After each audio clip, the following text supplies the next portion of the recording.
सबैजनालाई। म दीपक गजुरेल त्रिभुवन विश्वविद्यालयमा राजनीति शास्त्र पढाउँछु, सहप्राध्यापक छु।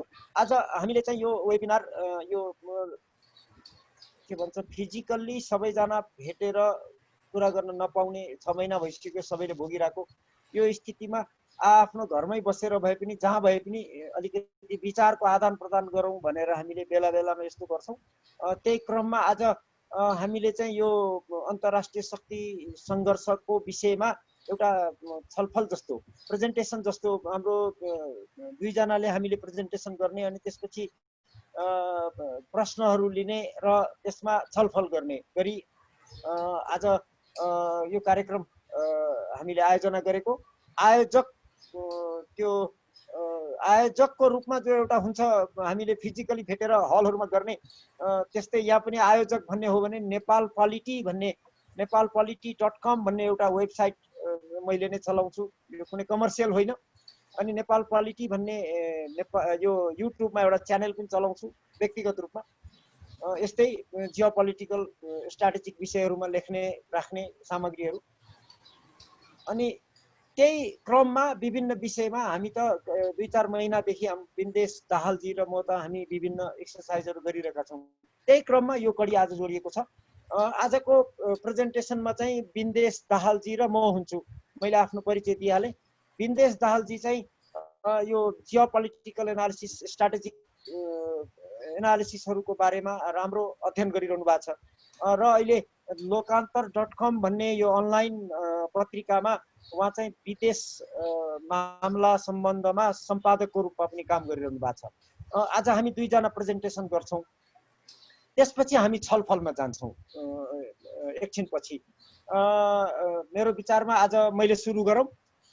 यो भू राजनीति अन्तर्राष्ट्रिय शक्ति सङ्घर्ष यो विश्वभरि शक्ति राष्ट्रहरूको बीचमा शक्तिको सङ्घर्ष किन, कसरी, कुन ठाउँमा, इतिहासमा कसरी, त्यसमा अलिकति म विषय प्रवेश गर्छु। अनि त्यसपछि थोरै एउटा बिन्दुमा पुगेर अनि बिन्देशजीले गर्नुहुन्छ। त्यसपछि फेरि हामी छलफल गर्दै जान्छौँ। त्यसरी अगाडि बढाउने आज हामीले त्यस्तो किसिमको फर्म्याट एउटा बनाएको। अब जियोपोलिटिक्सको कुरा गर्दाखेरि यो जियोपोलिटिक्स भनेको चाहिँ जियोग्राफी प्लस पोलिटिक्स भनेको भूगोलले राजनीतिलाई पार्ने प्रभावलाई हामी जियोपोलिटिक्स भन्छौँ, त्यसको शाब्दिक अर्थको हिसाबले जाँदा। तर त्यसलाई व्यवहारमा बुझ्दाखेरि जस्तै एकछिनलाई सानो उदाहरण लिउँ, लेम्यानले बुझ्ने सामान्य उदाहरण, हामी नेपालीलाई बाढी समुद्रको छाल आएर सुनामी आएर डुबाएर लग्ला भन्ने कहिले चिन्ता हुन्न। हाम्रो अवस्थिति जुन ठाउँमा छ त्यस कारणले टापु देशहरू जो छ लो लाइङ कन्ट्रिज भन्छौँ हामी, हाम्रो नजिककोलाई उदाहरण लिने हो भने मल्दिप्स, ती देशहरूलाई एउटा सानोतिनो सुनामी आइदियो भने पनि महाभारत हुन्छ भनेको उनीहरू त्यहाँ भएको कारणले। त्यो त एउटा प्राकृतिक कुरा भयो। खानेकुरामा समेत असर पर्छ, राज्य प्रणालीमा असर पर्छ, मानिसको व्यवहारमा असर पर्छ। खानेकुरादेखि लिएर लाउने लुगा, बोल्ने भाषादेखि सबै कुरालाई भूगोलले असर पारिरहेको हुन्छ र त्यसैले सिधै राजनीतिलाई असर पारेको हुन्छ। प्रत्येक ठाउँमा हामीले हाम्रो इतिहास, नेपालको इतिहास हेर्ने हो भने विगतदेखि हामीले कसरी भोगेर आयौँ, हाम्रो इतिहास हेर्ने हो भने 2-3 हजार वर्षको हेर्ने हो भने पनि त्यस्तै पाइन्छ।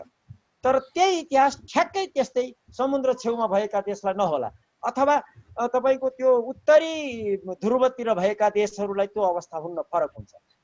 अनि राजनीति त्यसैले असर पारेको हुन्छ त्यो भूगोलको कारणले। कुन देश कहाँ छ, त्यो देश त्यहाँ भएको कारणले शक्तिशाली हुन्छ वा कमजोर हुन्छ, त्यसले ठुलो भूमिका निर्वाह गरेको हुन्छ।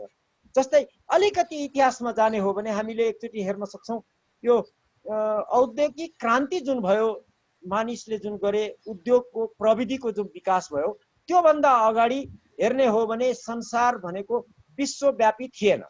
विश्वको मानिसहरू जुन ठाउँमा थिए लगभग त्यही वरिपरि मात्रै केन्द्रित हुन्थे। एक ठाउँबाट अर्को ठाउँमा जाने अवस्था त्यति थिएन। अलिकति युरोप र एसियाको थियो होइन भने त्यो पनि अत्यन्तै कम थियो। मान्छे एउटा देशबाट अर्को देश पुग्नलाई वर्षौं लाग्थ्यो। त शक्ति राष्ट्रहरू त्यतिखेर पनि थिए, जस्तै हामीले हेर्ने हो भने युरोपमा ठुला शक्ति राष्ट्रहरू त्यति थिएनन्, युरेसियामा थिए। युरेसियामा हेर्ने हो भने चीन एउटा शक्तिशाली देश देखिन्छ सुरुमा। त्यो जतिखेर प्रविधिको विकास भएको थिएन, मानिस समुद्रमा हिँड्न सक्दैनथ्यो, अलिअलि हिँड्थ्यो, आफ्नो त्यो समुद्रको किनारबाट केही किलोमिटरसम्म, यति टाढासम्म जान सक्थ्यो मान्छे, जतिखेर जहाँबाट उसले भुइँ देख्थ्यो।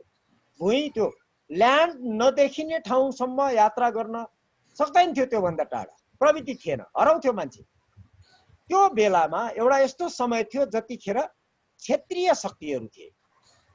क्षेत्रीय शक्ति तपाईँको यता रुस थियो, यता अलिकति चीन थियो, अनि आफ्नो समुद्रको अलिकति केही किलोमिटर परसम्म मात्रै उसले पहुँच राख्न सक्थ्यो, टाढा टाढाको देशमा प्रभाव जमाउन सक्दैन। त्यही क्रममा ओटोमन इम्पायरले विकास गर्यो, यो जसलाई हामी अहिले टर्की भनेर बुझौँ। अहिले टर्की भन्ने देश, त्यो क्षेत्रमा उसले आफ्नो प्रभाव विस्तार गर्यो। ओटोमन इम्पायर स्वाट्टै सिद्धियो। एकचोटि ध्यान दिउँ हामीले, कुन बेला सिद्धियो भने जतिखेर युरोपका देशहरूले तपाईको डीप वाटर नेभिगेसनको प्रविधि विकास गरे, समुद्रको भित्रभित्रसम्म जान सक्ने, भनेको भुइँबाट समुद्रमा पसिसकेपछि सयौं किलोमिटर, हजारौं किलोमिटर भित्रसम्म महासागरहरूमा यात्रा गर्न सक्ने जब प्रविधिको विकास भयो, नेभिगेसनको विकास भयो, त्यसपछि युरोपियनहरू माथि आए, उनीहरू बलियो भए। उनीहरूले एसिया, अफ्रिका, लेटिन अमेरिका, तपाईको नर्थ अमेरिका, अफ्रिका सबैतिर आफ्नो प्रभाव विस्तार गर्दै गए। अनि हामी विचार गरौँ, क्षेत्रीय शक्तिहरू कमजोर हुँदै गए र उनीहरू खुम्चिएर बसे, युरोपियनहरू शक्तिशाली भएर गए। जहाँ पनि उनीहरूको एउटै कारण थियो, प्रविधिको विकास, समुद्रमा हिँड्न सक्ने क्षमता, त्यो विकास भयो। त्यो विकासले गर्दा युरोपियनहरूले संसार कब्जा गरे। आजको संयुक्त राज्य अमेरिका विश्वको महाशक्ति युरोपियनहरूको उपनिवेश थियो अस्तिसम्म, 250 वर्ष अगाडिसम्म। भने प्रविधिले स्वतः विकास गर्यो र क्षेत्रीय शक्तिहरू समाप्त भएर गए। त्यसपछि विश्व विस्तारो प्रविधिले, तपाईको इन्डस्ट्रियलाइजेसन जब भयो, औद्योगिकरणले व्यापारलाई बढावा दिन थाल्यो। व्यापार भन्ने बित्तिकै उत्पादन, कच्चा पदार्थ, यातायात, ढुवानी, त्यसपछि पैसा, उत्पादन, बिक्री, बजार, यी सबै कुराले गर्दा, उनीहरूको प्रविधिले गर्दा संसारभरि मानिसहरू हिँड्ने प्रविधिको विकास भयो। सबैतिर हिँड्न थालेपछि स्वार्थ अनुसार, शक्ति अनुसार कब्जा गर्दै लगे। एउटा साम्राज्यको बेला आयो। हामीलाई थाहा छ, बेलायतको यस्तो साम्राज्य थियो जतिखेर उसको साम्राज्यमा सूर्य अस्त हुँदैन भन्थ्यौँ हामी।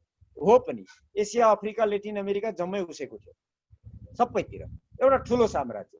त्यो फेरि घरल्याङ घुर्लुङ गयो एकैचोटि। ख्याल गरौँ हामी, युरोपमा जहिले पनि लडाइँ भइरह्यो, त्यो भू राजनीतिको कारणले। त्यो भू राजनीतिको कारण किनभने प्रविधिको विकास युरोपले गर्यो, जम्मै विकास, प्रविधिको विकास त्यो बेलाको भनेको औद्योगिकरणको सुरुदेखि धेरै पछिसम्म सबै प्रविधिको विकास युरोपले गर्यो। कहिले कुनै काम स्क्यान्डिनेभियन देशले गरे, जस्तै डीप वाटर नेभिगेसनको प्रविधि स्क्यान्डिनेभियनहरूले गरे, तपाईको स्वेडिसहरूले गरे सुरुमा। त्यसलाई पश्चिम युरोपका देशहरूले त्यसको बढी प्रयोग गरे उनीहरूले भन्दा। त्यसपछि उद्योगको क्षेत्रमा बेलायत र जर्मनीले बढी गरे। गर्ने बित्तिकै उनीहरूले आफ्नो व्यापार विस्तार गर्नको लागि शक्तिको प्रयोग गर्नु पर्यो। तपाईको नेभिगेसनको सुरक्षाको कुरा आयो, अनि बजारको कुरा आयो, सबैलाई कब्जा गर्दै जाए। त्यो विश्वभरिको बजार, अनि तपाईको प्राकृतिक स्रोत साधन, अनि यातायातदेखि लिएर सबै कुराको नियन्त्रण आफ्नो हातमा राख्नलाई उनीहरूले शक्तिको विकास विस्तार गर्दै गए।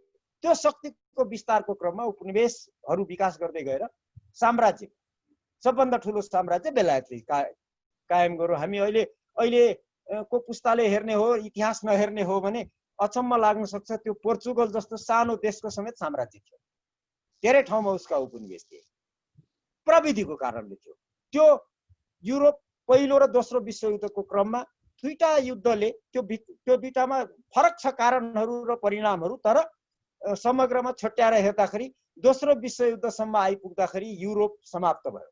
हामीले देखिरहेछौँ आज युरोपका ती महाशक्ति देशहरू जो संसारभरि साम्राज्य चलाएर हिँडेका थिए, ती देशहरू कमजोर भएर आफ्नो एउटा सानो सानो भूभागमा केन्द्रित छन्। युरोप आफैमा सानो महादेश, त्यसभित्र पनि कैयौं देशहरू छन्।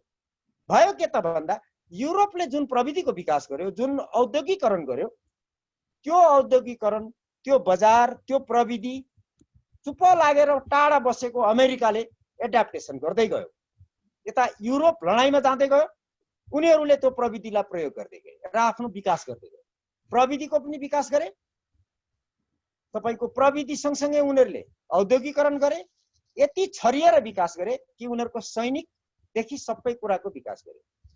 त्यो विकासको कारणले दोस्रो विश्वयुद्धमा युरोप समाप्त भयो। अमेरिकाको त्यो शक्तिको कारणले दोस्रो विश्वयुद्धपछि युरोप समाप्त भयो, किनभने उनीहरू हार्न पक्षलाई उसले साथ दियो। हामीलाई थाहा छ तपाईको यो नर्मान्डीदेखि लिएर जापानसम्म, कोरियादेखि लिएर अफ्रिकासम्म अमेरिकाले संसारभरि आफ्नो सेना फैलाइदिए थियो, कब्जा गर्थ्यो।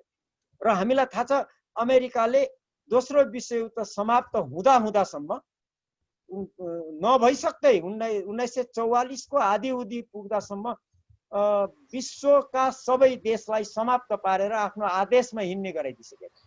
त्यही भएर ब्रिटन वुड्स भन्ने जुन छ नि एउटा सम्झौता, अमेरिकाको एउटा ठाउँमा बसेर एउटा सम्झौता गरायो। संसारका सबै देश त्यहाँ आएर उनीहरूले अमेरिकाले भनेको त्यो सम्झौतामा सही गर्न बाध्य भए। त्यसपछि के भयो त भन्दा संसारका सबै साना साना देशहरू जति उपनिवेश थिए, ती युरोपका साम्राज्यहरूका, ती सबैलाई स्वतन्त्र गराउन बाध्य गरायो अमेरिकाले। हामीले इतिहास पढ्दाखेरि भारत, पाकिस्तान अथवा दक्षिण अफ्रिका स्वतन्त्र भए भनेर पढ्छौँ। हेर्दाखेरि ती देशहरू लडाईँ गरेर स्वतन्त्रताको आन्दोलन गरेर स्वतन्त्र भए भनेर देखिएला। हामीले आफ्नो इतिहास पढ्दा हामी भनेको हामी नेपाल त कहिले उपनिवेश भएनौँ, हाम्रा छिमेकीहरू उपनिवेश थिए, त तिनीहरू स्वतन्त्र भएका होइनन्। आफै अमेरिकाको विश्वव्यापी रणनीतिको प्रतिफलमा युरोपका शक्ति राष्ट्रहरू, साम्राज्यहरूले उनीहरूलाई स्वतन्त्रता दिन बाध्य गराएको हामीले त्यतिखेरको दस्तावेजहरू हेर्यौँ भने भेट्छौँ। र सबै देश कमजोर भएको अवस्थामा नयाँ स्वतन्त्र भएका देशहरूलाई पनि सुरक्षा आवश्यक थियो। बलिया देशले आएर फेरि उपनिवेश नबनाइदियोस्, भारत जस्ता देशलाई डर थियो, त्यसैले त्यसमा जानु जरुरी थियो। ब्रिटेन वुड्सभित्र युरोपलाई जरुरी थियो। जर्मनी त हारेकै थियो, फ्रान्स र बेलायत पनि ध्वस्त भइसकेका थिए विजेता पक्ष भए तापनि, त उनीहरूलाई पनि जरुरी थियो, किन युरोपमा आपसमा शत्रुता त इतिहासदेखि छ। उनीहरूलाई पनि अमेरिकाको सुरक्षा आवश्यक थियो, एसियाका देशहरूलाई पनि आवश्यक थियो, त्यसैले उनीहरू बाध्य भए त्यहाँभित्र जान, ब्रिटेन वुड्सभित्र। अर्को उसले के गरिदियो भने संसारभरि अब व्यापार गर्नुपर्छ र फ्री ट्रेडमा जानुपर्छ, त्यो एउटा पोलिसी ल्याइदियो। फ्री ट्रेड गर्दाखेरि जसले उत्पादन गर्यो, वस्तुहरू उत्पादन गर्यो, त्यसलाई बजार सजिलै उपलब्ध गराउने वातावरण ब्रिटेन वुड्सले गर्यो। त्यसकै प्रतिफल आज पनि हामी देख्छौँ।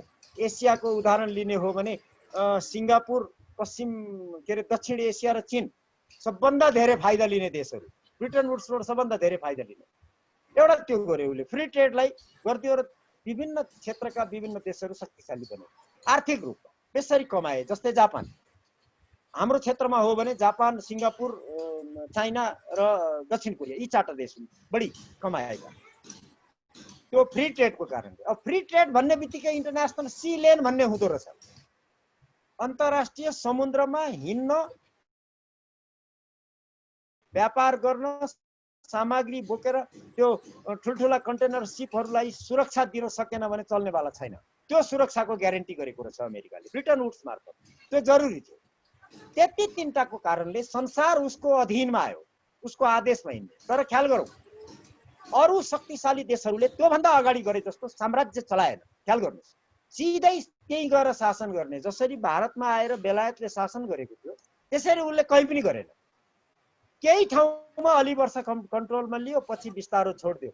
तपाईँ अहिले पनि हेर्नुहुन्छ मार्शल आइल्यान्ड जस्तो ठाउँहरू स्वतन्त्र देश पनि हो कि अमेरिकाको उपनिवेश हो कि भने जस्तो त्यहाँ कन्फ्युजन राखिएको छ। एउटा दुईटा ठाउँमा त्यसो गरे होइन भने कहीँ पनि कुनै पनि देशलाई आफ्नो उपनिवेश वा आफ्नो टेरिटोरी बनाएन। त्यो किसिमको साम्राज्य उसले चलायो। तर उसको पोलिसीमा सबै हिँड्न बाध्य भए, सुरक्षाको लागि, व्यापारको लागि र इन्टरनेसनल सी लेनको लागि। त्यसपछि भयो के त, त्यही क्रममा सोभियत युनियन शक्तिशाली भएर आयो। त्यो ब्रिटेन वुड्स भन्दा बाहिर बसेको देश, उसले आफ्नो गठबन्धन बनायो। उसको गठबन्धन कहाँसम्म गयो? उहाँ क्युबासम्म गयो, तपाईँको अमेरिकाको आँगनमा, एसियाका केही देशहरूमा र पूर्वी युरोपका देशहरूमा उसले आफ्नो कब्जा गर्यो र वार्सा प्याक्ट भन्ने एउटा सैनिक गठबन्धन बनायो। तिनीहरूको बिचमा शीत युद्ध भयो। शीत युद्धले गर्यो के त भन्दा अमेरिकाको एकल हैकम संसारमा चलेन त्यो शीत युद्धको कारण। त तीनटा कारण थियो। तिनीहरू ती दुईटा महाशक्ति देशहरू बीच संसारलाई आफ्नो अधीनमा राख्नको लागि चाहिने तीनवटा महत्त्वपूर्ण कारण देखिन्छ मूल रूपमा, अरू पनि थुप्रा छन्। त्यो तीनटा कारण चाहिँ रहेछ उनीहरूको लोकेसन, भूभाग।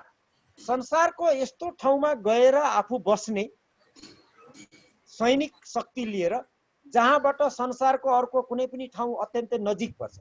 जस्तै उदाहरणको लागि अमेरिकाबाट दक्षिण कोरिया जानु पर्यो भने टाढा पर्छ, तर मिडल इस्टमा बस्यो तपाईको यो गल्फदेखि मिडल इस्ट जसलाई हामीले पश्चिम एसिया भन्छौँ, सेन्ट्रल एसिया पनि भन्ने गरिन्छ, त्यो क्षेत्रमा आएर अमेरिकाले यदि सेना लिएर बस्यो भने उसलाई उत्तर कोरिया अथवा दक्षिण कोरिया नजिक पर्यो अमेरिकाबाट भन्दा, अफ्रिका नजिक पर्यो, एसिया नजिक पर्यो, यो सबै कब्जा गर्नु पर्यो। त्यसले गर्दा अमेरिकाको जहिले पनि फोकस मिडल इस्टलाई कसरी आफ्नो कब्जामा राख्ने, कब्जामा राख्ने भनेको पुरै उपनिवेश बनाउने होइन, ती क्षेत्रका देशलाई आफ्नो निर्देशनमा हिँड्न बाध्य गराउने एउटा पोलिसी उसले लियो।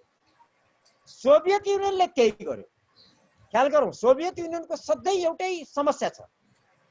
अहिले रुस भयो, 1991 पछि सोभियत युनियन कोल्याप्स भएर त्यही समस्या अहिलेको भ्लादिमिर पुटिनलाई पनि त्यही समस्या छ जुन लेनिनलाई थियो, त्यही समस्या उ बेलाको जारलाई पनि थियो।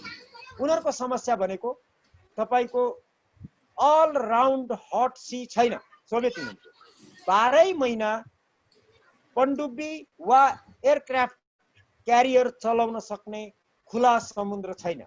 उसको वर्षमा 6 महिना हिउँ जम्ने समुद्र छ। त्यसैले उसको विदेश नीति जहिले पनि कसरी हुन्छ, खुला समुद्रमा पहुँच बनाउनु पर्यो। अस्ति भर्खर भ्लादिमिर पुटिनले क्रिमिया कब्जा गरेको एउटा रणनीति हो। त्यही कारणले सोभियत युनियनलाई मिडल इस्टतिर आउन नदिने पोलिसी अमेरिकाको। अर्को कारण संसारको तेलको भण्डार 80% भन्दा बढी मिडल इस्टमा, त्यो कब्जा गर्ने दुईटैको रणनीति, मस्कोको पनि वाशिङटनको पनि। त्यो रणनीतिको कारण तिनीहरूकोमा प्रोक्सी भइरहने। हामीलाई थाहा छ मिडल इस्टमा उ बेलादेखि सुरु भएको आजसम्म काटाकाट मारामार हिंसा कहिले सकिएको छैन। त्यही दुईटा कारण। तेस्रो कारण थियो सुएज क्यानाल। सुएज क्यानाल जब बन्यो तपाईको सेना हिँडाउन पनि व्यापारलाई पनि छोटो बाटो अत्यन्त जरुरी। त्यो तीनटा कारणले उनीहरूले त्यो क्षेत्रलाई कब्जा गर्यो। अशान्ति त्यो क्षेत्रमा बढी केन्द्रित भयो। हामी अलिकति फर्केर हेरौँ, करिब 30 वर्ष अगाडि भनेको 1991 एडी भन्दा अगाडि एसिया, खास गरेर तपाईको यो दक्षिण चीन सागर भन्छौँ हामी, इन्डो पेसिफिक भन्छौँ, हाम्रो दक्षिण एसिया भन्छौँ, हाम्रो हिमालय क्षेत्र, त्यो क्षेत्रमा अशान्ति छैन, त्यो बेला थिएन। अहिले बढी छ। सबै अशान्ति मिडल इस्टमा थियो, गल्फमा थियो। त्यो अब बिस्तारै उता कम हुँदै गयो, डिस्ट्रप्सन मात्रै बाँकी छ। अब आएर हामी कहाँ केन्द्रित भयो। हेर्नुहोस्, अशान्ति हामी कहाँ बढ्दै गएको छ हाम्रो क्षेत्रमा। किन त भन्दा तपाईको 1991 मा जब सोभियत युनियन कोल्याप्स भयो, मिडल इस्ट अप्रत्यक्ष रूपमा अमेरिकाको अधीनमा गइसक्यो। उसको निर्देशन बाहेक अरू कसैले केही गर्न सक्दैन।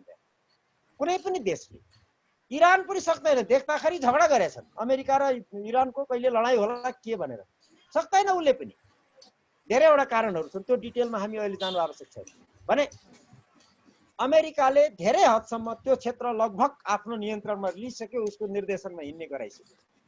अब उसको भोलिको सम्भाव्य चुनौती दिने देश को हो त भन्दा चीन, अरू कोही पनि छैन। रुस अर्को 25 देखि 50 वर्षसम्म जति सुकै गरे पनि अमेरिकालाई चुनौती दिन सक्ने हैसियतमा पुग्नेवाला छैन। उनीहरूले डेटाले पुष्टि गरिसकेका छन्।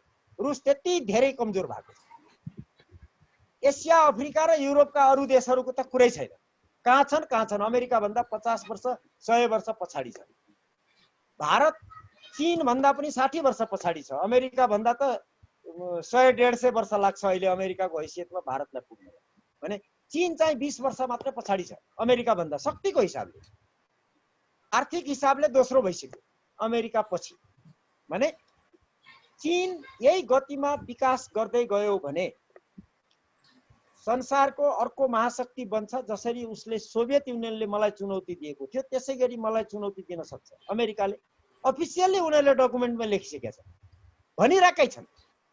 त्यसले गर्दाखेरि गर्नु के पर्यो त भन्दा चीनलाई अगाडि बढ्न नदिने, जहाँ छ त्यही रोकिदिने, सकिन्छ भने अझ कमजोर पार्दिने उनीहरूको रणनीति। त्यो गर्नलाई के गर्ने त भन्दा चीनको वरिपरिबाट त्यसलाई दबाब दिने। ख्याल गरौँ, हामी कहाँ तिब्बत, फ्री तिब्बतको नारा, भारतमा तिब्बतसँग सम्बन्धित अलिअलि खतरा खुत्रुक चलिरहने, south China sea, north China सीदेखि लिएर त्यो क्षेत्रमा दबाब बढिरहने। अमेरिकी गठबन्धन तपाईँले नक्सा हेर्नुभयो भने विचित्र देख्नुहुन्छ। चीनले थुप्रै ठाउँमा सेना राख्यो भन्छन् उनीहरू, तर नक्सा हेर्नुभयो भने त्यो चीनको वरिपरि यता हाम्रो म्यानमारदेखि पूर्व थुप्रो ठाउँमा अमेरिकी झन्डा देखिन्छ नक्सामा। त्यो अमेरिकी बेसहरू हेर्नुभयो भने कमसेकम 25वटा 30वटा छ त्यो एरिया। भनेको चीनलाई उसले दबाब बढाउने, उता ताइवानलाई प्रयोग गर्दैछ, यता पश्चिम तपाईँको उइगुर क्षेत्रमा दबाब दिँदैछ। त्यो दबाब दिनको लागि हाम्रो भूभाग इम्पोर्टेन्ट भयो। अब भारतको सीमा चीनसँग मिल्छ, तिब्बतसँग, तर भारतमा बसेर जति बदमासी गर्न सक्छ कभर्टली लुकेर अमेरिकाले त्यति काम त्योभन्दा बढी नेपालमा बसेर गर्न सक्छ, गरिरहेको छ। भारतलाई डर के हुन्छ भने चीनसँग पहिले पनि युद्ध भइसकेको छ, अमेरिकालाई लुकेर पनि काम गर्न दिन उ डराउँछ, भोलि के होला भनेर। हिजै भर्खरको सम्झौता देखिएको छ, हेर्नुहोस्, चीनले भारतको कैयौं स्क्वायर किलोमिटर भनिन्छ 1000 स्क्वायर किलोमिटर भन्दा बढ्ता जग्गा कब्जा गरिसक्यो त्यो गलवान एरिया। तर सम्झौता गरे, अब फेरि एलएसी हैन, त्यहाँनिर मान्छे भारतीय एक्सपर्टहरू भनिरहेका छन् तिम्रो जग्गा गइसक्यो अब फेरि सम्झौता गर्छौ भने भारत बाध्य छ। त्यसले गर्दा एन्टी टिबेट काम गर्नलाई भारतीय भूमिबाट भारतले डराउँछ। नेपालमा हामी डराउने कुरो छैन, जसले जे भन्यो त्यही गर्छौँ, हाम्रो बिकाउ छौँ हामी। त्यसले गर्दा अमेरिकाको दबाब हामी कहाँ बढिरहेको छ र संसारभरिको शक्ति यहाँ केन्द्रित भएको छ एउटा। त्यसले गर्दा हामीलाई यसले सिधा प्रभाव परिरहेको छ। एकचोटि ख्याल गरौँ, आजभन्दा 15-20 वर्ष अगाडि नेपालमा अमेरिकाले चलखेल गर्यो, चीनले चलखेल गर्यो, भारतले चलखेल गर्यो, युरोपियनले चलखेल गर्यो भनिँदैन थियो। अहिले किन भनिँदैछ? यिनै कारण हो। भने अब हामी यो अवस्थामा कसरी यो जटिलतामा पर्दै गयौँ? विन्देशी प्लिज टेक ओभर। अब यसपछि यो जटिलतामा हामी कसरी पर्दै गयौँ? अब विन्देशीबाट हुन्छ, धन्यवाद सर। सरको एकदम कम्प्रिहेन्सिभ इन्ट्रोडक्सन भयो र एकदम हामीले यो सरले अहिले बताउनु भएको कन्टेक्स्ट बुझ्न जरुरी थियो यो अहिलेको कन्फ्लिक्ट बुझ्नको लागि। किनभने कस्तो छ भने अमेरिकनहरू अहिले चाहिँ जसरी चाहिँ विश्व परिदृश्यबाट अब चाहिँ बिस्तारै उनीहरू हट्दै गइरहेका चाहिँ एनालिसिसहरू चाहिँ त्यहीका जियोपोलिटिकल अलि रेस्पेक्टेड जियोपोलिटिकल थिङ्करहरूले चाहिँ त्यो गर्न थालिसकेका छन्।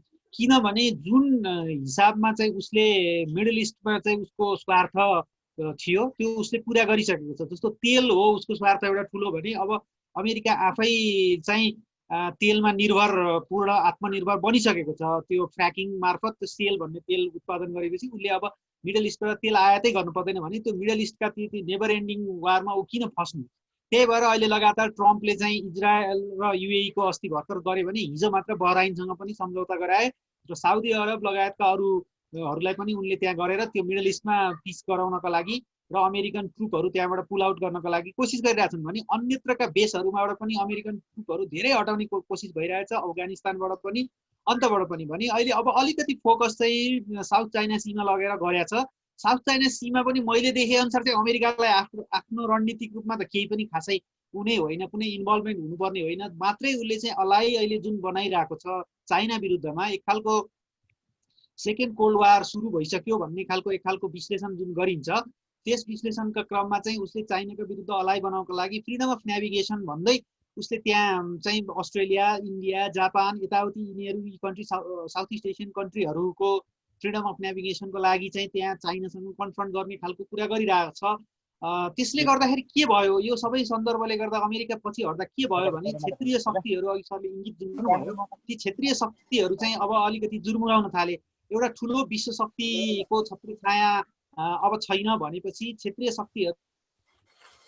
शक्तिहरू फेरि सबै चाहिँ पुरानो जमानामा साम्राज्य बनाएका शक्ति हुन्, एटाभिस्टिक भन्छ नि इङ्ग्लिसमा, त्यो खालको त्यो पुरानो प्राचीन उनीहरूको उसमा चाहिँ उनीहरू लागिरहेका छन्। र यसै क्रममा चीनले पनि अब प्राचीन चीन राजवंशको पालाको चाहिँ उसको फ्रन्टियरहरू जुन छ, रुसकोले अहिलेमा भएको भ्लादिभोस्तोकदेखि लिएर जापानको सेन्काकु आइल्यान्डदेखि लिएर तिब्बतको यहाँसम्मको जुन एरिया जुन छ चीन राजवंशको त्यो थियो, त्यो सबैमा उसले चाहिँ दाबी गरिरहेको स्थिति छ भने टर्की उतातिर हेर्दाखेरि टर्कीले आफ्नो ओटोमन एम्पायरको चाहिँ भूभाग कब्जामा जुन मिडल इस्टको एरिया, धेरै एरियामा, त्यसपछि मेडिटेरियन क्षेत्रका मुलुकहरूमा धेरै ठाउँमा उसले जुन त्यो एउटा आफ्नो प्रभाव जमाउन चाहिँ जुन कोसिस गरिरहेको छ, यसलाई हामीले यही सन्दर्भमा हेर्नुपर्छ। अब यसलाई अलिकति हामीले आफ्नो नेपालको सन्दर्भमा ल्याएर हेर्नु पर्दाखेरि अब हामी एकदम अप्ठ्यारो स्थितिमा आइसकेका छौँ भनेर सरले अघि जुन इङ्गित गर्नुभयो त्यो एकदम सही हो। कसरी भनेदेखि अब चाहिँ यहाँ अब बिस्तारै यो जसरी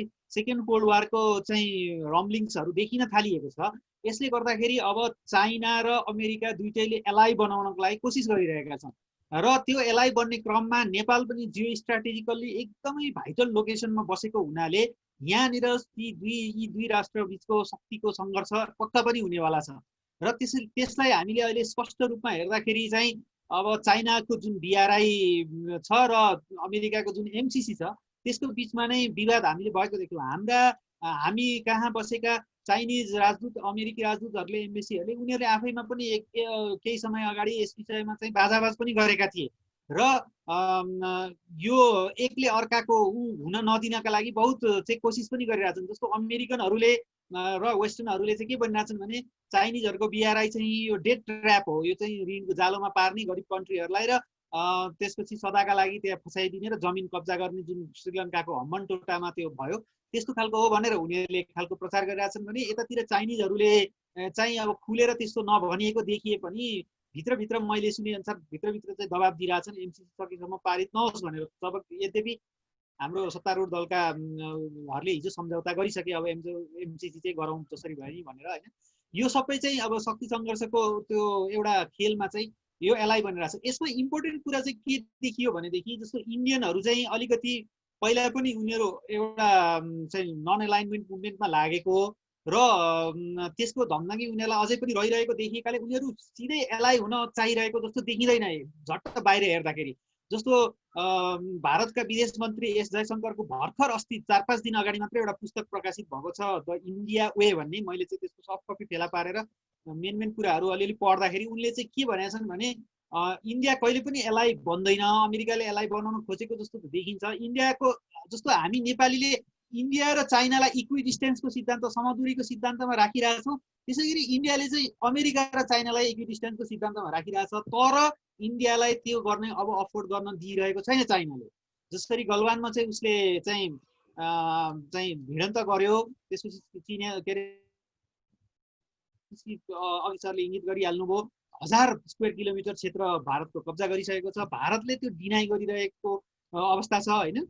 त्यसले गर्दाखेरि अब चाइनाले अभूतपूर्व रूपमा इन्डियालाई दबाब के दिइरहेको छ भने तिमी अमेरिकाको एलाइ नबन, यहाँनिर आएर तिमी र म बरु मिलेर अगाडि बढौँ, यसमा मेरो BRI तिमी आऊ, त्यसपछि हामी यो क्षेत्रको चाहिँ सबैको विकास एकैचोटि गर्दै जान्छौँ। इन्फ्रास्ट्रक्चर म्यानुफ्याक्चरिङको क्षेत्रमा म चाहिँ अग्रणी, विश्वको अग्रणी हो भने तिमीहरू चाहिँ सफ्टवेयरको यताउतिको क्षेत्रमा अग्रणी हो भने मिलेर गरौँ भन्ने खालको कुरा गरिरहेको थियो। तर अमेरिकन चाहिँ त्यो छत्र छायामा चाहिँ इन्डियनहरूको छ। कस्तो गरी इन्डियन को परराष्ट्र नीति जुन छ त्यो इन्डियनले भन्दा अमेरिकनले भनेको कुराबाट हामीले बुझ्नुपर्ने हुन्छ कि।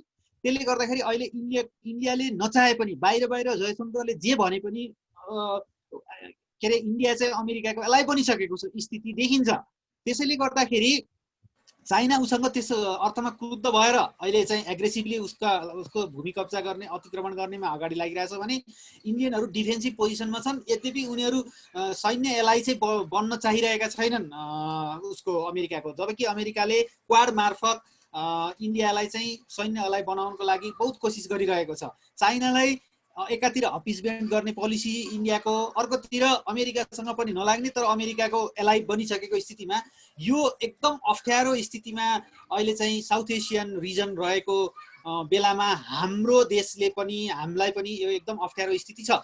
अब हामीलाई कसरी अप्ठ्यारो छ भन्दाखेरि हामी चाहिँ 1950 को ट्रिटी अनुसार इन्डियासँग त्यसरी चाहिँ जोडिएका छौँ चाहिँ हैन, नन एग्रेसन यताउतिकोमा त्यसरी हामी जोडिएका छौँ भने जस्तो BRI को एउटा पक्ष राष्ट्र भएको हिसाबमा चाइनासँग हामी फेरि एकअर्को एलाइ रूपमा जोडिएका छौँ भने इन्डिया र चाइनाको बिचमा यदि वार ब्रेकआउट भयो भने हामीलाई बडा अप्ठ्यारो स्थिति पर्नेवाला छ।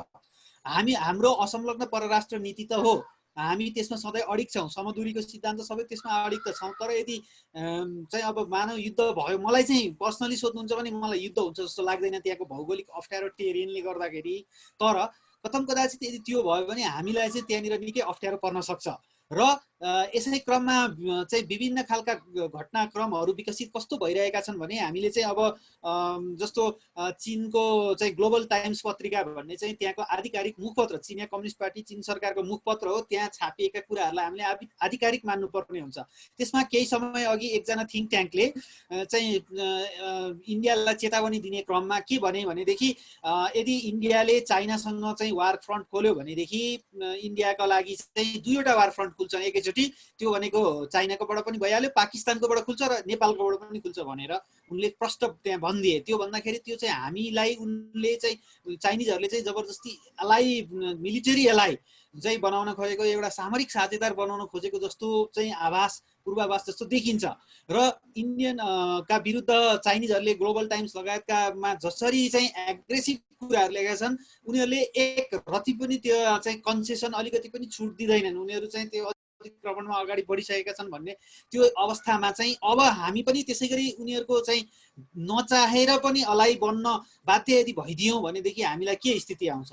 त्यससँगै फेरि अहिले चाहिँ कस्तो भनेदेखि यहाँ विवाद पनि उठ्यो, जसरी चाहिँ भारतको सेनामा चाहिँ गोर्खा सैनिकहरू, हाम्रा गोर्खा रेजिमेन्टहरूको बारेमा अध्ययन गर्नको लागि जसरी पेपर चाहिँ चाइनिजहरूले चाहिँ प्रायोजन गरे त्यसमा भन्ने, र आफै चाइनिज PLA मा पनि गोर्खा सैनिक भर्तीका कुराहरू पनि हल्लाहरू अलिकति सुनिँदाखेरि चाहिँ सबभन्दा ठुलो डर चाहिँ अब हामी मिलिटरी अलाइ बन्छौँ। किनभने हामी चाहिँ अब अहिलेसम्म युद्ध नगर्नु परेको अहिले चाहिँ हैन, यो हामी भनौँ न जसो विश्वयुद्ध पछि त हामी त कुनै पनि युद्धमा इन्भल्भ हुनु परेको छैन नि त। हाम्रा मानिसहरूले त त्यो एउटा मर्सिनेरी सेनाको रूपमा हामीहरू गएर त गरिरहेछौँ, तैपनि त्यो नगर्दाखेरि तर हाम्रै ब्याकयार्डमा आएर, हाम्रै भूमिमा आएर चाहिँ यसरी चाहिँ दुईटा ठुला न्युक्लियर पावरहरू चाहिँ जुत्दाखेरि अब हामीलाई चाहिँ तिनीहरूले जबरजस्ती एलाइ बनाउनको लागि चाहिँ उनीहरूले त्यो कोसिस गरिदिए यदि भनेदेखि के हुन्छ हाम्रो स्थिति भन्नेमा हामीले चाहिँ एकदमै धेरै विचार गर्नुपर्ने स्थिति देखिन्छ।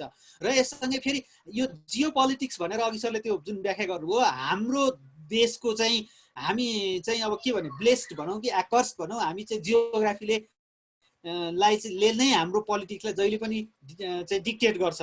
जहिले पनि हाम्रो जियोग्राफी नै यस्तो किसिमको छ कि हामी दुईटा छिमेकीबाट भाग्नै सक्दैनौँ। स्पेसल्ली चाइना के अरे इन्डिया चाहिँ तीनतिरबाट घोरिएको छ र सबैतिर एक्सेसिबल छ भने चाइनासँगको चाहिँ सीमा चाहिँ फेरि ठुलो हिमालयन एउटा ब्यारियर छ हाम्रो। त्यसले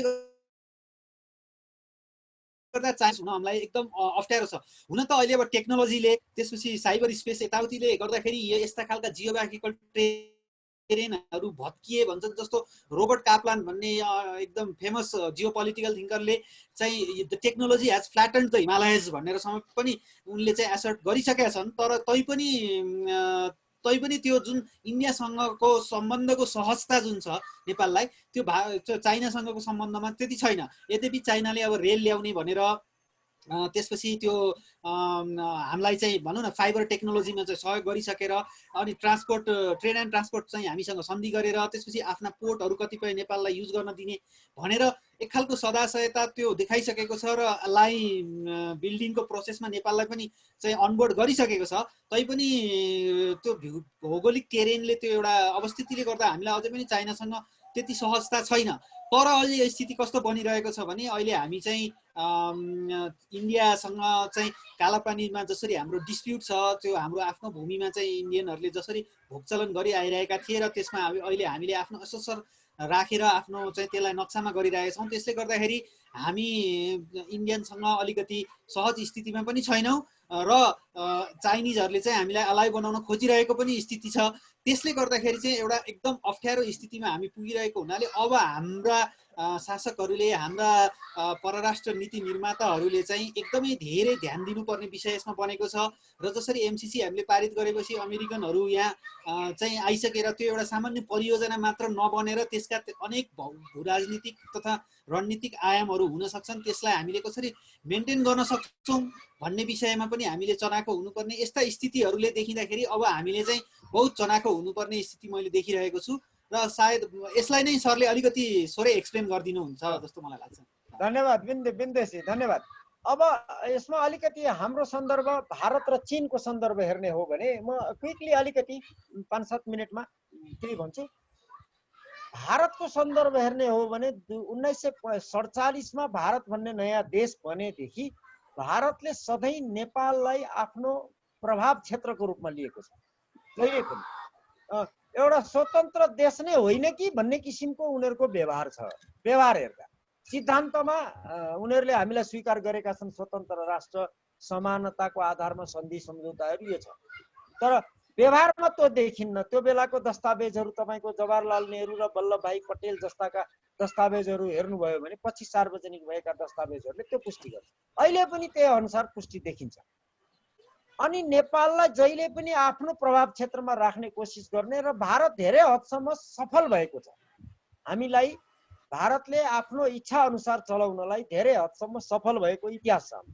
भारत भन्ने देश जन्मेदेखि जस्तै अलिकति इतिहास हेर्ने हो भने 2007 सालको क्रान्ति जुन हामी इतिहासमा पढ्छौँ, हामी स्कुल पढ्दादेखि पढ्यौँ, त्यो क्रान्ति भारतले गराएको थियो। नेपालीहरू भारतमा बसेकाहरू मध्येबाट पार्टीको रूपमा समूहहरू बनाएर हतियार दिएर राणाको विरुद्ध आन्दोलन गर्यो। हेर्नुहोस्, भारतले नेपालमा जहिले पनि सत्ता परिवर्तन गरेको आफ्नो स्वार्थको लागि।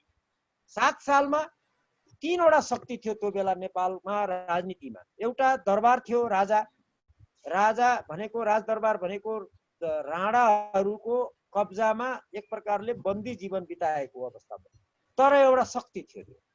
त्यो कुरा 2007 सालको क्रान्तिको बेलामा पनि पुष्टि भयो। अर्को राणा थिए शासन गर्ने। अर्को तेस्रो शक्ति भारतले जन्मायो राजनीतिक दलहरू। 2003 सालबाट सुरु गरे 2006 सालसम्म आइपुग्दा काङ्ग्रेस र कम्युनिस्ट दुईटा पार्टी, दुईटा समूहहरू दुईतिर खडा भएर अब नेपालमा आन्दोलन सुरु भयो। दुईटा शक्तिलाई एक ठाउँमा राख्यो भारतले। हेर्नुहोस्, त्यहाँ गजब प्याटर्न प्रयोग गरेको छ भारत।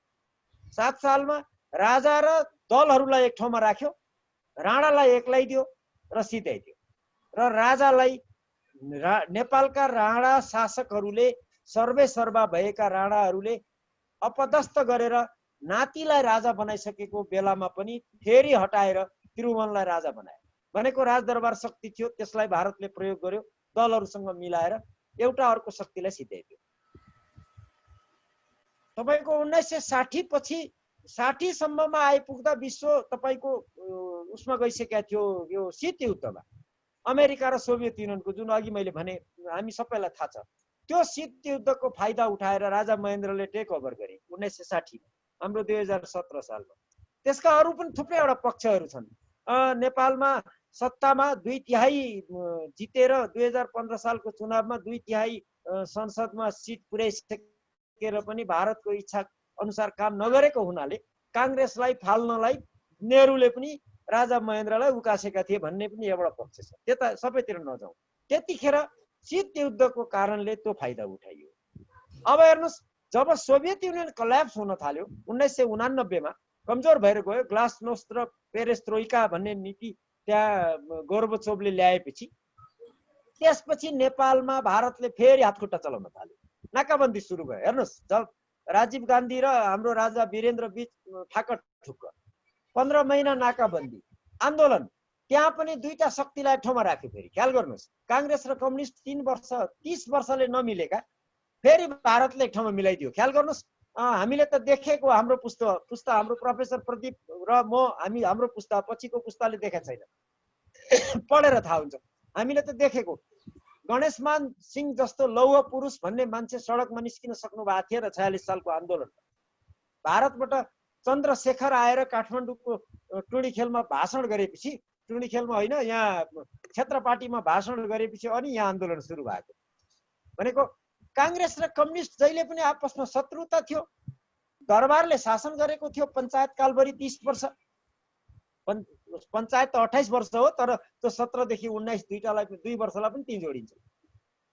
त्यो शक्तिको विरुद्ध काङ्ग्रेस र कम्युनिस्टलाई एक ठाउँमा राखिदियो भारतले, आन्दोलन गराइदियो, नाकाबन्दी गरिदियो। अब राजाको शासन कमजोर भयो, दरबार कमजोर भयो, संविधानको अधीनमा बस्न बाध्य भयो। फेरि दुईटा दलहरूले देश चलाउन थाले। 46 साल को आन्दोलनपछि 47 सालको संविधान बनेपछि।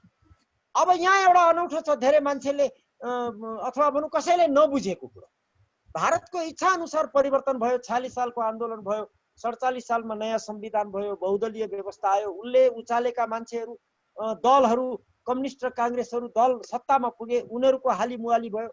47 सालको संविधान पढ्ने सबैलाई थाहा छ, त्यहाँ राजाको के पनि हैसियत थिएन। उनी संवैधानिक राजतन्त्र, बेलायतको अहिलेको राजतन्त्र जस्तो, प्रधानमन्त्रीको वा संसदको सिफारिस बाहेक राजाले के पनि गर्न सक्ने अवस्था त्यो संविधानमा थिएन। यति हुँदाहुँदै पनि फेरि माओवादी लगाएर 5 वर्षभित्रै 52 सालदेखि नै फेरि त्यही संविधान विरुद्ध किन सुरु गरियो? यो किनको जवाफ थाहा छैन मान्छेलाई, अनुमान मात्रै गर्न सकिन्छ। र यो जोइनिङ द डट भन्छ नि, हाम्रो यो राजनीतिमा बाहिर देखिने एक थोक हुन्छ, भित्र अर्कै थोक हुन्छ। त भारतको गाँठी कुरो के हो त? ख्याल गर्नुहोस्। र त्यो दुईटा काङ्ग्रेस र कम्युनिस्टवाला दुईटा खालका दलहरू, दुईटा खाल मात्रै भने मैले, त्यो भित्र दलहरू थुप्रै थिए हैन। ती सबै दुईटा पक्ष, वाम र दक्षिण भनिन्थ्यो के भनिन्थ्यो, यिनीहरूलाई मिलाएर सत्तामा लगिसकेपछि फेरि बन्दुकको हिंसा सुरु गराइयो नेपालमा। 10 वर्ष चल्यो, धेरै ठुलो नोक्सान पर्यो राष्ट्रलाई। त्यसपछि फेरि 62-63 मा आन्दोलन भयो। ख्याल गर्नुहोस्, काङ्ग्रेस र कम्युनिस्ट जो थिए 46 सालमा मिसाएर एउटा बनाइएको, ती शक्तिहरू संसदीय दल बनिसकेका थिए। भनेको एउटा खेमामा गइसकेका थिए, दुईटा मिलेर एउटै बनिसकेका थिए। संसदीय धारमा काम गर्ने, चुनाव मार्फत सत्तामा जाने, देश चलाउने। अर्को शक्ति खडा गरियो, त्यहाँ दरबार त थियो नै। 47 सालको संविधान को अन्तर्गत पनि एउटा संसदीय दलहरू, तिनीहरूको विरुद्धमा अर्को एउटा हिंसात्मक दल खडा गरियो, माओवादीको रूप। अब त्यो बन्दुक र मतपत्रमा विश्वास गर्ने दुईटा पक्षलाई फेरि एक ठाउँमा राखेर राज संस्थालाई फालियो। हेर्नुहोस्, फेरि पनि त्यहाँ उनले त्यही प्याटर्न प्रयोग गर्यो भारतले। हामीलाई थाहा छ, उनीहरूले भनि पनि सकेका छन्, यो त प्रमाणित छ, हामीले अनुमान मात्रै होइन। भारतका त्यतिखेरका विदेश मन्त्री जो कार्यवाहक प्रधानमन्त्री पनि हुनुहुन्थ्यो, हिजो अस्ति भर्खर उहाँको देहावसान भयो, प्रणब मुखर्जी, उहाँले त इन्टरभ्यू दिएर बोल्नु भएको छ, पब्लिक डोमेनमा प्रमाण छ। हामीले नेपालका माओवादी र संसदवादी दललाई मिलाएर आन्दोलन गराएर त्यहाँ राजनीतिक स्थिरता ल्याएको, प्रजातन्त्र ल्याएको, लोकतन्त्र ल्याएको भनेर बोल्नु भएको छ। भाषा जे प्रयोग गरौँ, उहाँहरूले त्यो गर्नुभयो। दुईटा शक्ति प्रयोग गरेर तेस्रो शक्ति दरबारलाई समाप्त पारियो। किन गर्यो त भारतले यो सबै? किन आवश्यक थियो? त्यो उनले भन्ने बित्तिकै त्यसै खुरुखुरु गर्ने होइन, लगानी हुन्छ नि त त्यहाँभित्र। तपाईँको राजनीतिक लगानी हुन्छ, आर्थिक लगानी हुन्छ होला, के थुप्रै थोक हुन्छ, हामी सबैले देखेका छौँ। किन गर्ने त्यत्रो लगानी भन्दा भारतले नेपाललाई आफ्नो प्रभाव क्षेत्रमा राख्ने, प्रभाव क्षेत्रमा मात्रै होइन, दस्तावेजको आधारमा औपचारिक रूपमा, राजनीतिक रूपमा, कूटनीतिक रूपमा नेपाललाई आफ्नो अधीनमा ल्याउने उसको रणनीति छ। हामीले 2008 साल विक्रम सम्वतदेखिको दस्तावेज हेर्न सक्छौँ। तपाईँले मातृका प्रसाद कोइरालाको अ रोल इन रेभोल्युसन भन्ने पुस्तक हेर्नुभयो भने त्यो पुस्तकको पछिल्लो भाग आधा जति खण्ड छ, त्यो पछिल्लो खण्डमा एनेक्समा आधिकारिक दस्तावेजहरू छापिएको छ। त्यहाँ जवाहरलाल नेहरूले नेपालको प्रधानमन्त्री मातृकालाई पठाएको चिठी, यिनले उता पठाएको चिठीहरू, नेपालको क्याबिनेटको मिटिङको निर्णयहरू, त्यहाँ सबै दस्तावेजहरू छापिएको छ, आधिकारिक सरकारी दस्तावेजहरू, सरकारी छाप लागेका। ती दस्तावेजहरूबाट देखिन्छ नेपालको फरेन पोलिसी र डिफेन्स भनेको सेना र नेपालको विदेश नीति सम्पूर्ण कुरा भारतले सञ्चालन गर्ने गरी सन्धि गर्नुपर्छ भनेर जवाहरलाल नेहरूले प्रस्ताव गरेका छन्। नेपालले त्यो सन्धि गरेन। भारतले आजसम्म चाहेको त्यही हो। 2045 सालमा नाकाबन्दी गर्दा मरिचमान सिंहले पछि सार्वजनिक गरे त्यो सन्धिको एउटा दस्तावेज। उनी प्रधानमन्त्री भएको बेला मलाई भारतले यसरी पठाएको थियो, यो सन्धिको दस्तावेज यो हो भनेर उनले सार्वजनिक गरे मर्नु अगाडि। त्यही त प्रावधान राखिएको छ नेपालको फरेन पोलिसी र नेपालको रक्षा नीति सम्पूर्ण भारतले सञ्चालन गर्ने गरी सन्धि गर्न भारतले चाहेको थियो। आजसम्म त्यही चाहेको थियो। अस्ति संसदीय दलहरू 47 सालमा सत्तामा गएपछि त्यो उनीहरूले गरेनन्, गर्न सकेनन्। त्यसका संवैधानिक र राजनीतिक पक्षहरू छन्, अरू पनि त्यो डिटेलमा अहिले त्यति नजाउँ। त्यो गर्न सकेनन्, त्यसैले माओवादी खडा गरियो। माओवादीहरू गएर 62-63 पछि आन्दोलन गरेर 72 सालमा नयाँ संविधान बन्यो। हामी ख्याल गरौँ, 62 सालको आन्दोलन पछि 63 साल माघ 2 गते अन्तरिम संविधान जारी हुन साथ त्यो संविधानको विरुद्धमा आगो बल्यो। हामीलाई थाहा छ, माइतीघर मण्डलबाट सुरु भएको तराईसम्म आगो बल्यो त्यो संविधान। 72 सालमा संविधान बनाउने बेलामा भारतले रोक भन्यो, हामीले रोकेनौँ, संविधान बनायो र आजसम्म भारतले त्यो संविधान ठिक छ भनेर स्वागत गरेन भनेर हाम्रो टाउको दुख्दैछ। भनेको भारतलाई के चित्त बुझेन, बाहिर भनिँदैन तिम्रो डिफेन्स र फरेन पोलिसी मेरो अधीनमा किन नल्याएको, उसले दाबी त्यो गरिरहेको छ। अब त्यही बेला चीन आइलाग्यो। अघि विन्देशीले भनिसक्नुभयो, चीनको आफ्नो स्वार्थ छ।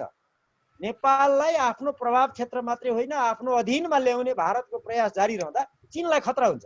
पश्चिम आइसक्यो नेपालको भूमिमा बसेर चीन विरुद्ध काम गर्न या नेपाललाई लन्च प्याड प्रयोग गर्न, त्यसबाट चीनलाई जोगिनु छ। त्यसबाट उसले के गर्नु पर्यो, नेपाललाई भारतको अधीनमा जान दिन भएन, कुनै पनि हालतमा मेरो प्रभाव क्षेत्रमा आउनु पर्यो। उसले त्यो प्रयास गरिरहेछ। अमेरिकालाई जरुरी छ चीन विरुद्ध नेपाललाई लन्च प्याडको रूपमा प्रयोग गर्नु जरुरी छ। उसले त्यहाँ आफ्नो हात खुट्टा चलाइरहेछ। अब भयो के त भन्दा भारतभन्दा अमेरिका र चीन दुईटै बढी शक्तिशाली देश विश्वभरिकै प्रभावको हिसाबले। त्यसैले भारतीयहरू नेपालको आन्तरिक राजनीतिमा कमजोर भए। भारतीयहरूले स्वीकार गरिरहेछन् अहिले नेपालमा चीन आयो हामीलाई कमजोर गरायो। उनीहरू भनिरहेछन् हामीलाई कमजोर गरायो के अरे चाइनाले भनेर। चाइनाले होइन, अमेरिकाले पनि हो उसलाई कमजोर गरायो। कमजोर गराउनुको मतलब नेपाललाई अब कुनै पनि हालतमा भारतको अधीनमा डिफेन्स र फरेन पोलिसी जाने गरी सन्धि गर्न अमेरिकाले पनि दिँदैन, किनभने लन्च प्याड चाहिन्छ उसलाई। चीनले पनि दिँदैन। सायद यो 47 सालदेखिको प्रयास हो। त्यो डिटेलमा हामी अर्को कुनै दिन कुरा गरौँ। 47 सालदेखिको प्रयास थियो। भारतले 8 सालदेखि कोसिस गरेको थियो। 47 सालदेखि पश्चिमाले र उत्तरवालाले कोसिस गरेका थिए, त्यो सफल भएको छैन। अब अघि विन्देशीले भने जस्तो चीनले भारत विरुद्ध नेपाललाई एलाइ बनाउने, पाकिस्तानलाई जस्तो त्यो प्रयास उसले गर्न खोज्छ। यदि गरेन त्यो प्रयासमा ऊ अगाडि बढ्न सकेन भने पनि प्रोपागान्डा भने पनि त्यो गरिरहन्छ। हामीलाई मैले प्रयोग गर्दैछु नेपाललाई भनेर प्रभाव जमाएर भारतलाई तर्साइरहने। भारत तर्सिन्छ भन्ने कुरा अहिले गलवानको हिजो अस्तिको सम्झौताले पनि देखियो। चीन उता बेजिङबाट एकचोटि हुङ्कार गर्यो भने भारतको सातो जान्छ, देखिरहेछौँ। त्यो टेलिभिजनवालाले चिच्याउने अर्कै हो, त्यो त्यो त्यो काउन्टर प्रोडक्टिभ हुन्छ उनीहरूले। त्यो स्थितिमा हामी धरापमा कहाँनिर छौँ त भन्दा भारतले म हारे अब म सक्दिनँ नेपालमा भनेर फर्केर जानेवाला छैन पहिलो कुरा। किनभने उसको क्वेसन अफ सर्भाइभल हुन्छ। यदि नेपालमा चीन यसै गरी प्रभाव क्षेत्र विस्तार गर्दै गयो भने भारतलाई भोलि खतरा हुन्छ। नेपालको भूमि प्रयोग गरेर उसले यहाँबाट ट्याङ्क कुदाएर भारतलाई खतरा उत्पन्न गरिदिन सक्छ। जस्तै हेर्नुहोस् हिजो अस्ति भर्खर अरुणाचल प्रदेशको बारेमा आयो, बेजिङबाट ठुलो हुङ्कार, भारतमा हल्ली खल्ली भइगयो। एउटा वक्तव्य त्यहाँको विदेश मन्त्रालयले जारी गर्दा आफत हुन्छ दिल्लीमा। भरे त्यस्तो सानो सानो कुरामा हामीलाई प्रयोग गरिदियो भने, जस्तै अहिले हेर्नुहोस् कालापानीको केसमा जुन छ, हामीले म त भन्छु कूटनीतिक रूपमा गलत काम गर्यौँ हामीले। हाम्रो भूभाग हामीले फिर्ता ल्याउनु पर्छ, ठिक छ, राष्ट्रवादी कुरो गरौँ, जिन्दाबाद, फाइन, तर त्यसको पनि तरिका हुन्छ। हल्ला यति धेरै हल्ला गरिदियो कि अब भारतले त्यो भूमि तिमीहरूको हो ल ल्याऊ भन्ने मिल्दैन, औपचारिक रूपमा गाह्रो छ। खैर त्यो डिटेलमा पछि फेरि त्यो इस्युमा कुनै कुरा गरौँला। ख्याल गरौँ, चीनले 2015 इस्वी सम्बन्धमा भारतसँग गरेको सम्झौता अनुसार नेपालको भूभाग चीनले भारतलाई बेच्दियो। म चाहिँ सिधा भाषा प्रयोग गर्छु। होइन भने नेपालको भूभाग भएर त्यो कालापानी एरियाबाट लिपु लेक माथिबाट जुन बाटो बनायो त्यो नेपालको भूभाग हो भन्दै जान्दा जान्दै चीनले भारतसँग सम्झौता गरेर हामीलाई धोका दिइसक्यो। ख्याल गर्नुहोस्, नेपाल राष्ट्रलाई धोका दियो भन्छु म चीनले। त्यसैले चीन विश्वसनीय हुँदैन हाम्रो, तर उसले हामीलाई प्रयोग गरिरहन्छ। हिजो आज म त कति पनि सुन्दैछु भने पुष्टि गर्न सक्दिनँ, कतिसम्म सुन्दैछु भने सिभिल ड्रेसमा पिएलए चाइनिज मिलिट्रीका मान्छेहरू काठमाडौँमा सलबलाइरहेछन् भन्ने सुन्दैछु। मान्छेहरू भन्छन्, थाहा छैन कति हो यो कुरा, बेर छैन। त्यहाँका राजदूत दौडादौड देखिने गरिरहेकी छन्, थाहा छैन के गर्छ।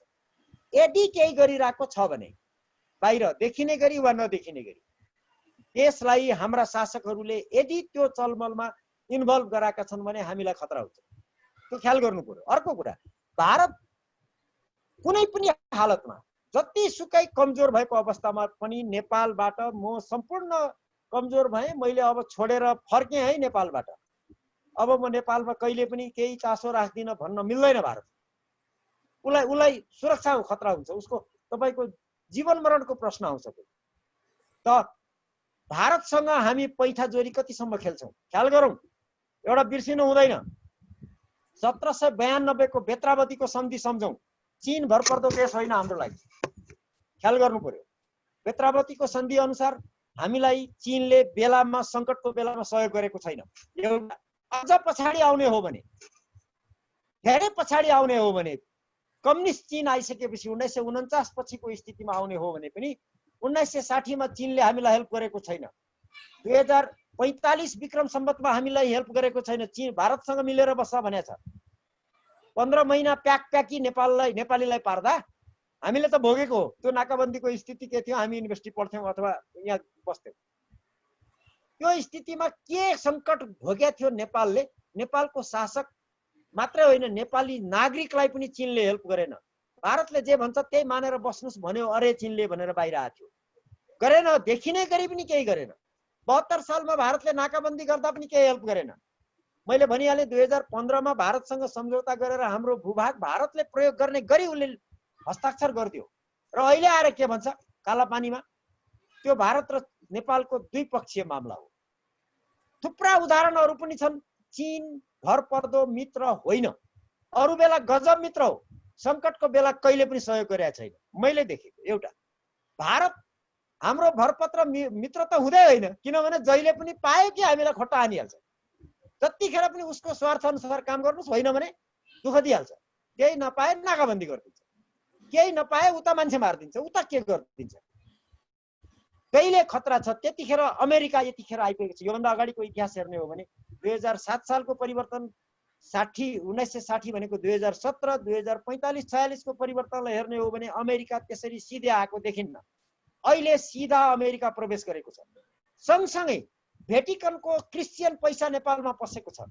लेखिरहेछन् सरकारी डेटाले, भोलि पर्सि भन्ला। आधिकारिक डेटा त मैले भेटिरहेको छैन, खोज्दैछु।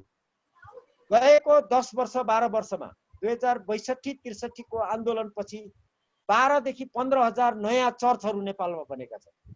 त्यति मात्रै डेटाले धेरै कुरो देखाउँछ हामीलाई कतिसम्म प्रयोग गरिँदैछ र त्यसले कहाँ लाँदैछ। त्यो डिटेलमा सबैले बुझिसकेको छ। भनेको त्यो इन्भल्भमेन्ट आजभन्दा 20 वर्ष 30 वर्षको अगाडिको परिवर्तनमा देखिएको थिएन। भेटिकनको पैसा र तपाईको वाशिङटनको पैसा र कभर्ट अपरेसनहरू यति धेरै पहिले थिएन, अहिले छ। भनेको हामीलाई खतरा बढेको छ।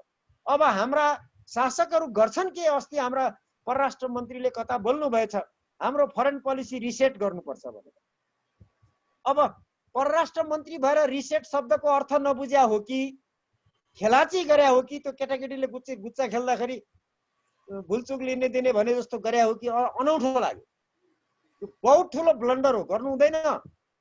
Foreign policy can never be reset, कहिले पनि हुँदैन।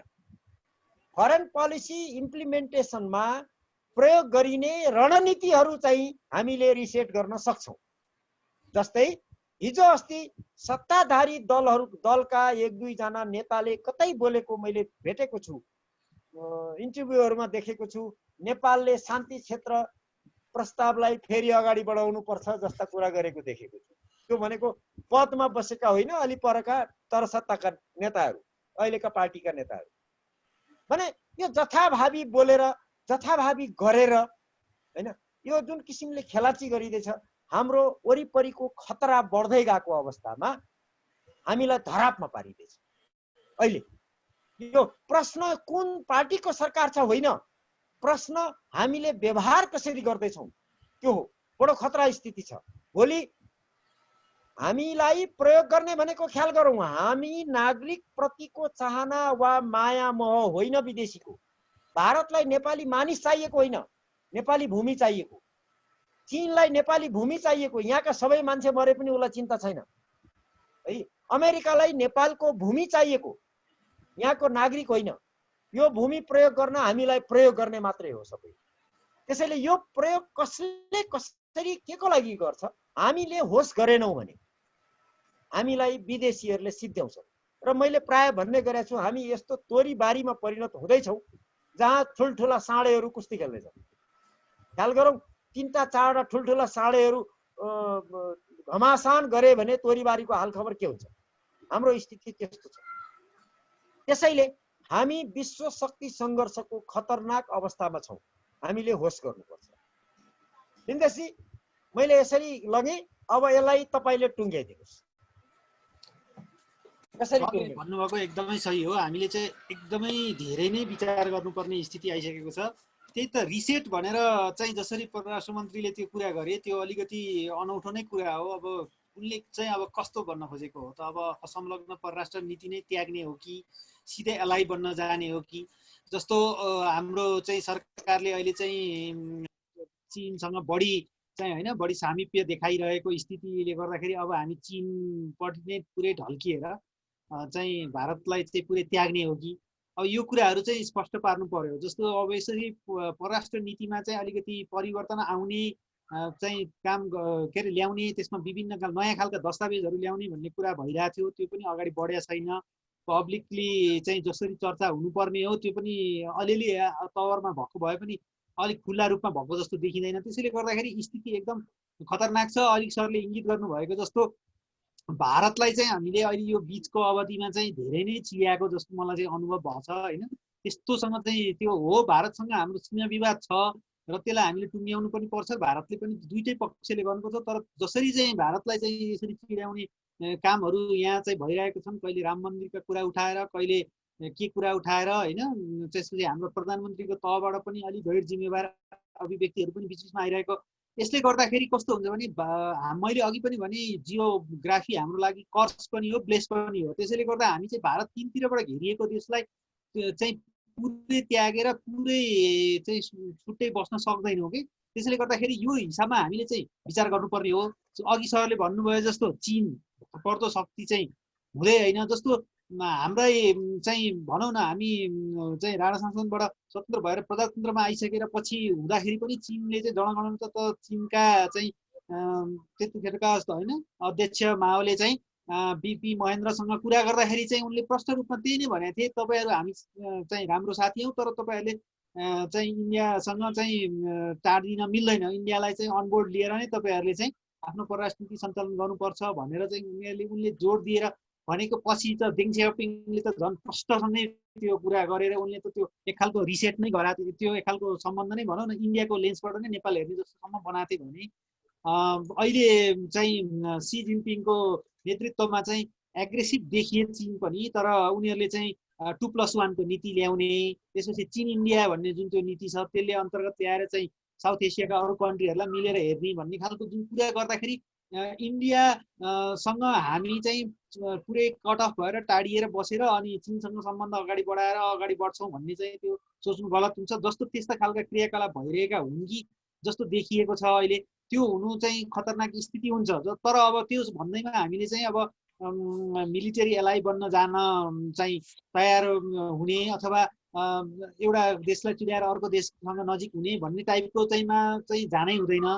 तर अब त्यो भन्दैमा हामी प्यासिभ पनि बस्नु हुँदैन। मैले चाहिँ भनेको जस्तो समदूरीको सिद्धान्त, असंलग्न परराष्ट्र नीतिको सिद्धान्त फाइन, त्यो राम्रो छ आफैमा, तर त्यसलाई चाहिँ त्यो प्यासिभिटीको रूपमा नलिएर प्रोएक्टिभ रूपमा जानको लागि चाहिँ कसरी कोसिस गर्न सकिन्छ त्यस विषयमा चाहिँ यहाँ भएका थिङ्क ट्याङ्कहरूले चाहिँ बुद्धिजीवीहरूले र इभन सरकारी गैर सरकारी सबै तहबाट चाहिँ एक किसिमको चाहिँ त्यसमा वर्क हुनुपर्ने त्यो मैले देखिरहेको छु। जस्तो इन्डियाको मैले अघि अलिकति जयशङ्करको कुरा गरेँ, अलिकति उनको कुरा गर्दा उनले त्यो आफ्नो पुस्तक द इन्डिया वेमा के भनेका छन् भने अब अहिले अमेरिकनहरूले हामीलाई हलाई बनाउन खोजिरहेका छन्, चाइनिजहरू आफ्नो सुरमा अगाडि बढिरहेका छन्, इन्डियनहरू हामी चाहिँ के गर्छौँ भनेदेखि तात्कालीन परिस्थितिमा कसैको अलाई पनि बन्छौँ होला, तर एउटा कुनै निश्चित त्यो एउटा परिदृश्य अन्त्य भएर अर्को खालको दृश्य आउन थालेपछि फेरि हामी चाहिँ तटस्थताको सिद्धान्तमा मल्टिपोल्यारिटी चाहिँ ल्याटरलिजम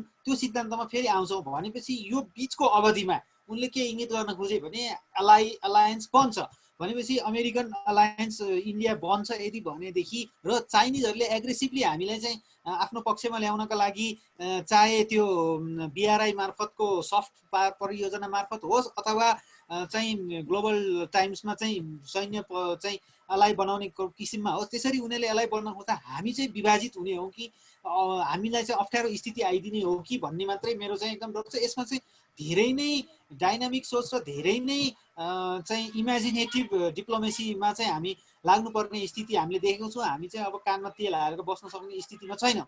र सरले अघि इङ्गित गर्नुभएको जस्तो रघुजी पन्त, घनश्याम भुषाल जस्ता चाहिँ नेकपा नेताहरूले चाहिँ यो बिचमा अस्ति नेपाल चाहिँ होइन शान्ति क्षेत्र जुन चाहिँ राजा वीरेन्द्रले पहिला ल्याएका थिए त्यो यी जो के अरे यो शान्ति क्षेत्रको प्रस्ताव, त्यसपछि Nepal as a buffer country, Nepal चाहिँ चीन र भारत बिचको पुल भन्ने यी सबै कुरा भनेको चाहिँ एउटै कुरालाई मात्रै इङ्गित गर्न खोज्छ, चाहिँ त्यो भनेको स्ट्राटेजिक अटोनोमी। हामी चाहिँ रणनीतिक स्वतन्त्रता, रणनीतिक स्वायत्तता हाम्रो देशले चाहिँ सधैँ चाहेको छ।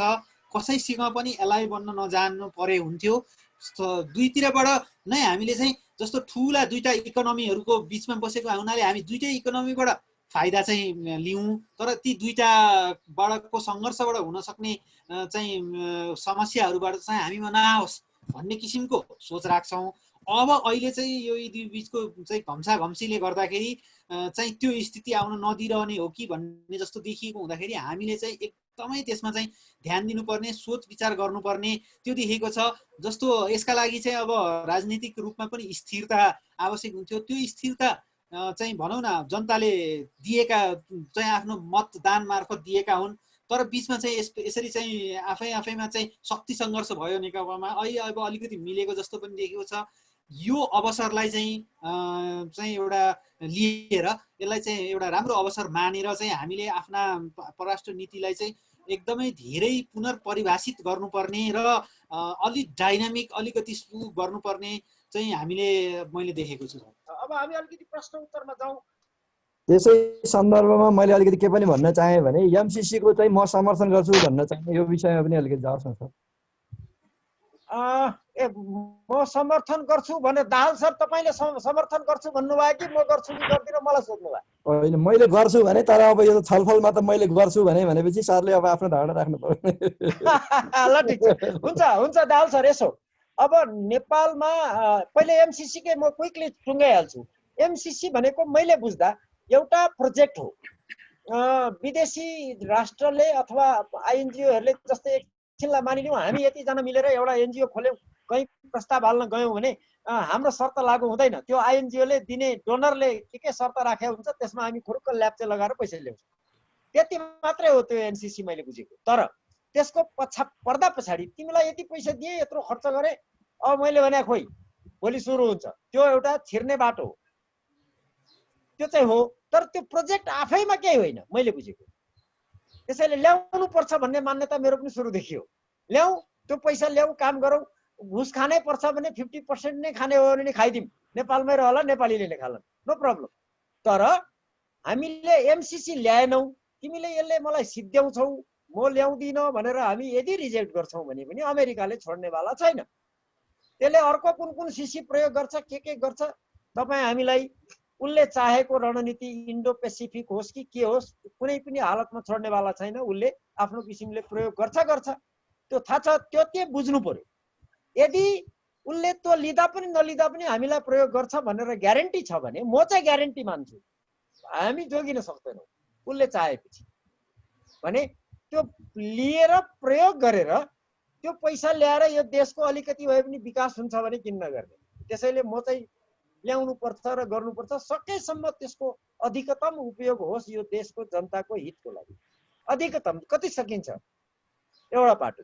अब अमेरिकाले चीन र भारतलाई नेपालमा ब्यालेन्स गर्न सक्छ कि सक्दैन अथवा गर्छ कि गर्दैन, दुईटा पाटो। तेस्रो, हामी त्यो गर्न दिने कि नदिने, यो तीनटा प्रश्न।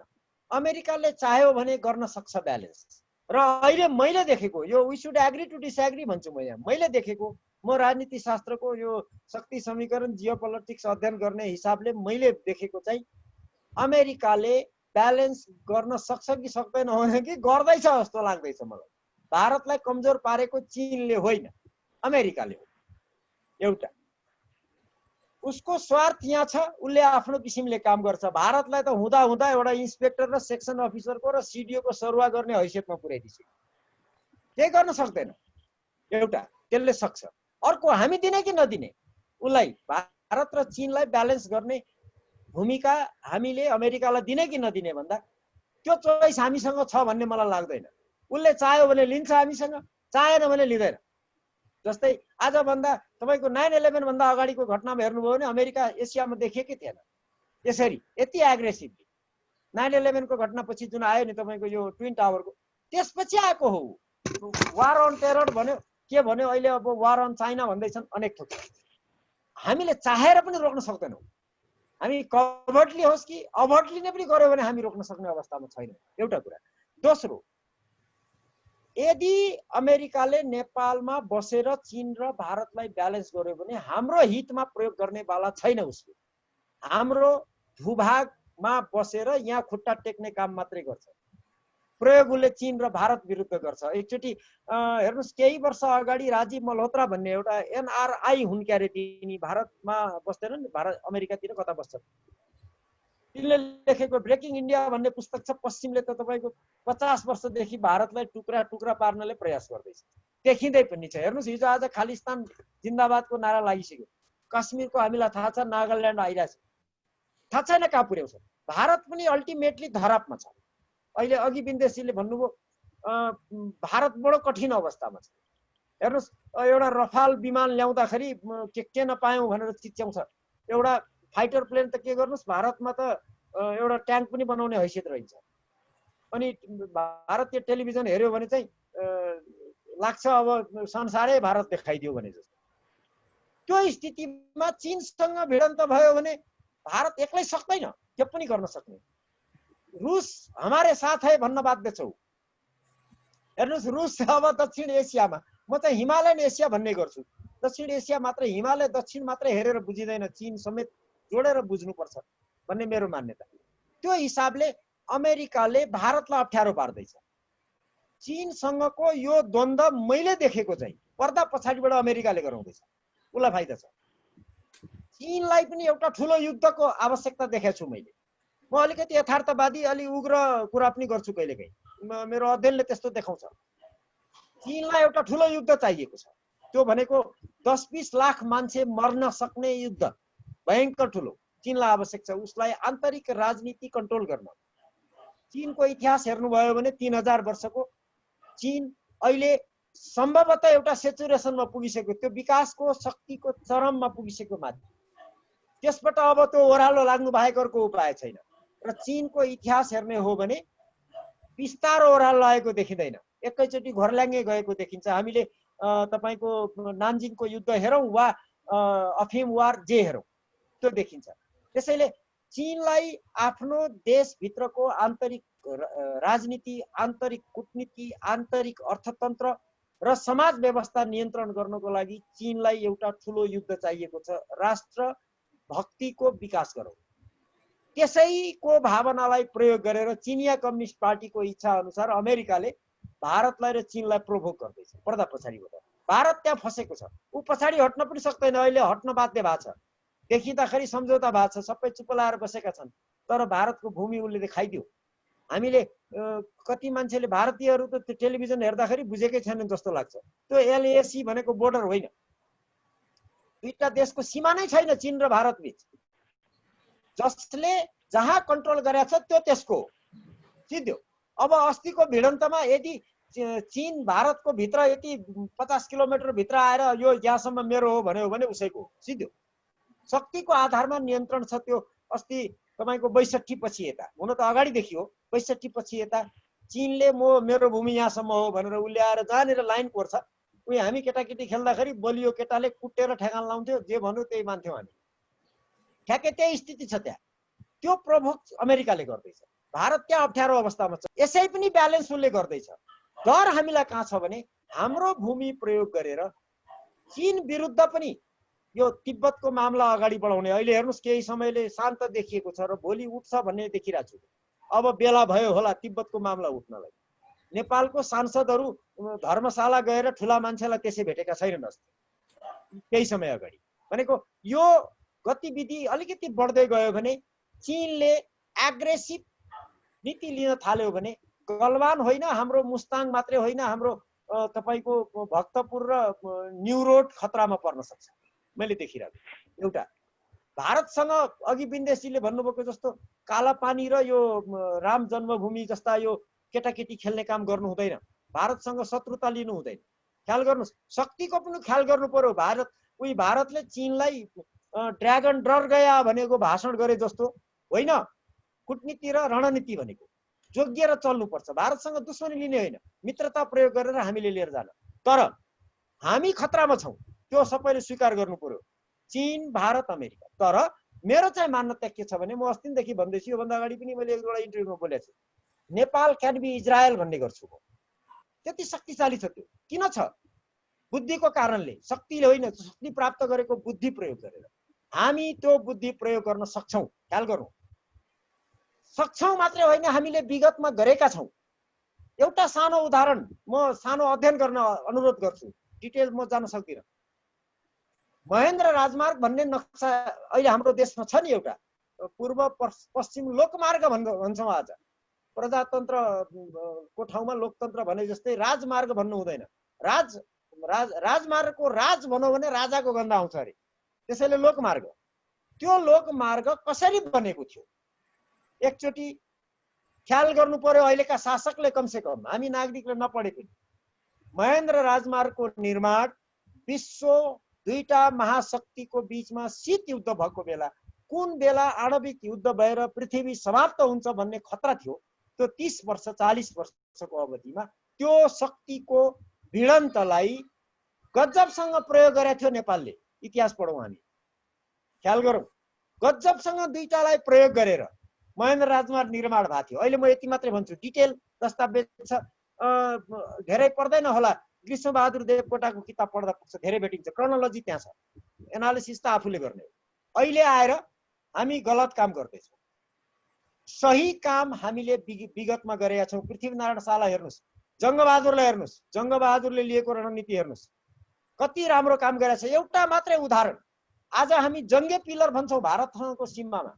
यदि जङ्गबहादुरले त्यो पिलर बनाएको थिएन भने कसले बनाएको थियो, कसले बनाउँथ्यो? आज हाम्रो सीमा भारत र चीनको सीमा जस्तो स्थिति हुन्थ्यो। एउटा पनि सीमा छैन कहीँ पनि जङ्गे पिलर बाहेक। र जङ्गे पिलर जसलाई आज हामी चिन्छौँ त्यो सजिलै बनेको छ। एकचोटि पढौँ, सजिलै बनेको छैन। जङ्गबहादुरले त्यो खैरेसँग चोरी खोजेर झगडा गरेर बनाएको छ र भारत बाध्य बनेको छ। त्यो त्यतिखेरको ब्रिटिस इन्डिया नेपालले भनेको मान्नलाई बाध्य भएको छ। दस्तावेज छ, खोजेर हेर्नुहोस् है, भेटिन्छ, छन् दस्तावेजहरू। विश्वभरि साम्राज्य चलाएको, सूर्य अस्त नहुने बेलायतको साम्राज्य भारतमा बसेर शासन गर्दा नेपालको जङ्गबहादुरले भनेको कुरा खुरुक्क मान्न बाध्य भएको छ। सुरुमा थर्काएको थियो, यहाँबाट जङ्गबहादुरले थर्काएपछि खुरुक्क मानेको छ। भनेको नेपालको शासकहरूले बेला बेलामा, सधैँ होइन, धेरै गल्तीहरू पनि गरेका छन्, राम्रा काम पनि गरेका छन्। र नेपाल भोलि इजरायल बन्न सक्ने क्षमता नेपालभित्र छ, मैले देखेँ। उदाहरणको लागि गल्तीहरूको कुरा गर्ने हो भने 1980 को ओलम्पिक, 1980 कि 84 थियो, मस्को ओलम्पिक कहिले थियो? 84। त्यो बेला हामीले ठुलो गल्ती गर्यौँ, डिटेलमा पछि कुरा गरौँ। पञ्चायत कालमा गरेको गल्ती, शासक राजाको नियन्त्रणमा भएको देश, त्यो बेला मस्को ओलम्पिकमा गल्ती गर्यौँ। त्यसपछि तपाईँ हामी ख्याल गर्नुहोस्, नेपाल 2 पटक UN सिक्युरिटी काउन्सिलको मेम्बर भएको छ, त्यसै भएको छैन। आज हामी युएन सिक्युरिटी काउन्सिलमा के अरे नोमिनेसन गर्छौँ अनि कति 4 कि 7 कति भोट ल्याउँछ। हाम्रो स्थिति त्यो होइन। ख्रुश्चेभलाई आछु पार्ने हो नेपालको कूटनीति। तपाईको युएन को प्रोसिडिङ पल्टाएर हेर्नुभयो भने भेट्नुहुन्छ। निकिता ख्रुश्चेभ भन्ने बित्तिकै त्यो बेलाको विश्वको महाशक्ति राष्ट्रको सातो जाने मान्छे हो। त्यो नाम सुन्दै संसारका थर्र काप्ने मान्छे हो। त्यसलाई पसिना छुटाइदिएको थियो नेपालले युएन सिक्युरिटी काउन्सिलको मिटिङमा। युएन को प्रोसिडिङ हेर्नुस्, उदाहरणहरू छन्। हामीले राम्रा काम कहिलेकाहीँ गरेका छौँ, गल्ती थुप्रा गरेका छौँ। हेर्नुस्, हामीले 2045 साल विक्रम सम्वत पनि गल्ती गरेका छौँ। तपाईको त्योभन्दा अगाडि पनि गरेका छौँ, पछि पनि गरेका छौँ। अहिले त झन् चौपट। नेपालमा फरेन पोलिसी नै छैन भने जस्तो स्थिति सृजना गरियो। त्यसैले हामी ब्यालेन्स गर्ने कि नगर्ने तिमी गर्देऊ भनेर भनिरहनु पर्ने अवस्थामा हामी छैनौँ। हामी यदि तगडा भएर जान सक्यौँ, सही ढङ्गले प्रयोग गर्न सक्यौँ, हाम्रो ज्ञान भने ज्ञान छ हामीसँग, शक्ति होइन। हामीलाई पाखुरा र बन्दुकले हामी केही गर्न सक्दैनौँ, त्यो सोच्दै नसोचौँ। हामीसँग ज्ञान छ। उत्सव जी हुनुहुन्छ भने उहाँले आफै सोध्नु पनि हुन्छ कि नभए सरले यसलाई एड्रेस गर्नुभयो हुन्छ नि त च्याटमा आएको। अलिकति मुखबाटै भनौँ न, के अरे अलिकति यहाँ लेखेको एउटा प्रश्न भयो। हो उत्सवजीले नै सोध्नु भयो हुन्थ्यो। ठिकै छ। त्यसो भए इन्डिया र चाइनाको सहमतिमा नेपालमा केही ठुलै परिवर्तन हुने सम्भावना छ भनेर उहाँले क्वेसन गर्नुभएको होइन। इन प्रिन्सिपल सम्भावना छ। भारत र चीन मिल्यो भने हामी दुईजनाको स्वार्थमा हाम्रो हिमालयन क्षेत्रमा बाहिरका शक्तिलाई किन दिने, खेल्नलाई हाम्रो दुईटैको स्वार्थ विपरीत हुन सक्छ। त्यसैले हामी मिलेर नेपाललाई स्टेबलाइज गरौँ भन्ने उनीहरूको हुन सक्छ। तर तिनीहरू गर्न सक्ने हैसियतमा छन् जस्तो मलाई लाग्दैन। किनभने भारत अस्ति भर्खर भारतीय ठुल्ठुला विद्वानले लेख्न थालिसके। भारतको फरेन पोलिसी र डिफेन्स पोलिसीको बारेमा जान्नु पर्यो भने वासिङटनबाट आएको न्युजबाट थाहा पाउनुपर्छ भन्न थालिसके। भारत के गर्दैछ उसैलाई थाहा छैन, देखिरहेको छ। फरेन पोलिसीमा गन्डागोल देखिएको छ। उसको यो के अरे सेनाको मात्रै होइन, विदेश नीतिमा पनि आफत छ। त्यो क्वाडमा के गर्ने भनेर त्यहाँको पदाधिकारीहरू पनि कन्फ्लिक्टिङ कुराहरू गरिरहेको छ। त्यो किनभने भारतभित्र पनि पेनिट्रेसन छ पश्चिमको। यति धेरै पेनिट्रेसन देखिएको छ कि भारत आफै कन्फ्लिक्टमा छ। त्यो स्थितिमा भारत अमेरिकालाई पन्छाएर चीनसँग मिलेर नेपाल अथवा भनौँ यो हिमालय क्षेत्रमा स्टेबिलिटीमा जाला भनेर दिँदैनन् गर्ने भारतले र चीनलाई प्रभोग गरेर भारत विरुद्ध यो लडाइँ गरिरहेको। यदि यिनीहरू मिल्न सक्ने भए मिलिसक्थे। हामीलाई थाहा छ, बेला बेलामा मिडियामा आइरहन्छ, नेपाल र को मामलामा दिल्लीमा र बेजिङमा प्रत्येक 15 दिनमा एकचोटि ब्रिफिङ हुन्छ। अनौपचारिक रूपमा समाचार आइरहेको हुन्छ। बेजिङमा बसेको भारतीय राजदूत मार्फत अथवा भनौँ दिल्ली र बेजिङ सिधै कुराकानी हुन्छ। लगभग प्रत्येक 15 दिनमा एकचोटि यिनीहरूको नेपालको विषयमा केही न केही कुरा भइरहेको हुन्छ भनेर अनौपचारिक रूपमा समाचारहरू आइरहेको छ। यदि यिनीहरूले सक्ने भए नेपालमा स्ट्याब्लिस गर्ने, स्टेबिलाइजेसन केही न केही गर्ने कोसिस गर्छ। मलाई लाग्दैन सक्छन् जस्तो। किनभने अमेरिका र पश्चिम यति डरसँग पसेको छ, कहीँ न कहीँ भाँड दिन्छ। मलाई त्यति आशावादी छैन। परिवर्तन गराउन यिनीहरूले कोसिस गरे पनि अहिले दिँदैन। कहीँ न कहीँ उनीहरूको स्वार्थ पुरा नभयो भने पश्चिमलाई यिनीहरूले बाइपास गरेर जान सक्छन् जस्तो मलाई चाहिँ लाग्दैन। प्लिज यो लास्ट क्वेसन पनि सरले नै एड्रेस गरेर अब बिस्तारै यसलाई टुक्याउँ होला सर। प्रेम प्रसाद उपाध्यायजीको इन्टेलिजेन्स एजेन्सी सबैभन्दा ठुलो, एक्ज्याक्टली मैले अघि भने नि हामीसँग क्षमता छ भनेर। क्षमता एउटा इन्टेलिजेन्सको मैले थाहा पाएको एउटा सानो कुरो भनिहालौँ। नेपालमा लामो समयदेखि इन्टेलिजेन्स एजेन्सी जुन छ नि, यो के अरे गुप्तचर विभाग भन्छौँ, अहिले अनुसन्धान विभाग भन्छौँ, त्यो पनि प्रधानमन्त्री कार्यालयभित्र राख्ने खोइ के गरेछ। त्यो अलमोस्ट काम नलाग्ने भइसक्यो भनेर भनिन्छ। पहिले काउन्टर इन्टेलिजेन्स सेक्सन पनि थियो त्योभित्र। हाम्रो गुप्तचर विभाग जुन थियो यो के बरफबाग के भन्थ्यो घर यो सिंहदरबार, त्यहाँभित्र दुईटा सेक्सन थियो। एउटा इन्टेलिजेन्स, अर्को काउन्टर इन्टेलिजेन्स। भनेको मेरो देशमा मेरो विरुद्धमा कसले विदेशीले के गर्दैछ त्यसको जासुसी गर्ने निकाय थियो हाम्रो। त्यो खारिज गरेको करिब 20 वर्ष भयो। हेर्नुहोस् त्यो चाहिँदैन हामीलाई। भनेपछि विदेशीले के गर्दैछन् थाहा पाउने काम त हामीले अस्ति नै छोडिसक्यौँ। औपचारिक we do not have any counter intelligence section in government, छँदै छैन। भने विदेशीले नेपालमा के गर्दैछ, नेपालको हितमा पनि गरिरहेको हुनसक्छ, अहितमा गरिरहेको हुनसक्छ। एउटा देशले अर्को देशको विरुद्धमा नेपालमा बसेर केही गरिरहेको हुनसक्छ। हामी खोजी नै गरिरहेको छैनौँ, त्यो खोज्न आवश्यक ठाने छैनौँ। भएको निकाय पनि अस्ति नै खारिज गरिसक्यो। मलाई एक्ज्याक्ट वर्ष थाहा छैन, लगभग 15 वर्षभन्दा अगाडि हटाइसकिया छ। र इन्टेलिजेन्सले के गर्दैछ हामीलाई थाहा छ, सबैलाई पुरै पङ्गु भएको छ।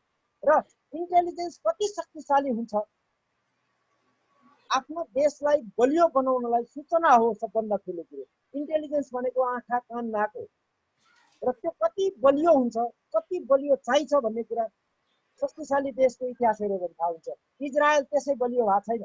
आज पेन्टागन भित्रको दस्तावेज उसँग हुन्छ। पेन्टागनका ठुल्ठुला अधिकारीलाई इजरायलको एउटा सेक्सन अफिसरले आश्वासित गराउँछ। किन भन्दा सूचनाले, त्यो सूचना कहाँबाट प्राप्त गर्छ भन्दा इन्टेलिजेन्सबाट। एक्ज्याक्टली त्यही स्थिति हो। हामी इन्टेलिजेन्समा अत्यन्त कमजोर छौँ। हुन्छ, ल सबैलाई धन्यवाद आज कार्यक्रममा सहभागी हुनुभयो। हस्, नमस्कार।